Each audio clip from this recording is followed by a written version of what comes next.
నిన్నటి రోజున నమస్తే తెలంగాణ దినపత్రిక రాసిన కథనం ప్రకారం అది అవాస్తవం.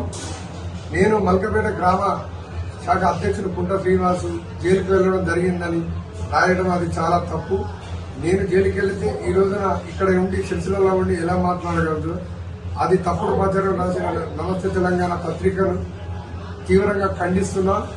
దానిపైన తగిన చర్యలు తీసుకుంటాం. మా ఎమ్మెల్యే ఆది శ్రీరన్న గారిని అవమానిస్తూ దినపత్రిక రాసిన ఆ తప్పుడు సమాచారాన్ని ఖండిస్తూ ఈ రోజున మేము మాట్లాడడం జరిగింది.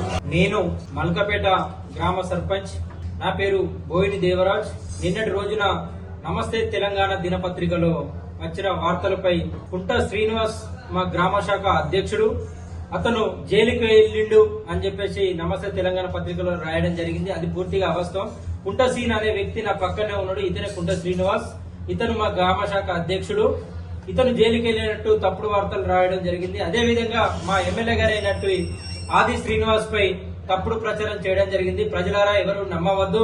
మా కాంగ్రెస్ పార్టీ గ్రామ శాఖ అధ్యక్షుడు జైలుకు వెళ్లలేదు, ఇక్కడనే ఉండడం జరిగింది. అదే జైలుకు వెళ్ళినట్టయితే ఇక్కడ ఏ విధంగా ఉంటాడు ప్రజలారా గమనించండి. తప్పుడు వార్తలు రాస్తూ మన ఎమ్మెల్యే గారిని బదనం చేయాలని ఒక ఉద్దేశంతో నమస్తే తెలంగాణ పత్రిక చూస్తా ఉంది. అదే కొన్ని రకాల పత్రికలు కూడా చూడడం జరుగుతూ ఉంది. దానిపై మేము నమస్తే తెలంగాణ పత్రికపై మేము చట్టరీత్యా లీగల్ గా నోటీసులు ఇవ్వడం జరుగుతూ ఉంది.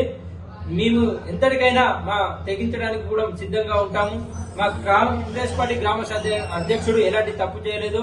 అతను మా పక్కనే ఉండడం జరిగింది. ప్రజలారా గమనించగలరని కోరుతా ఉన్నాం.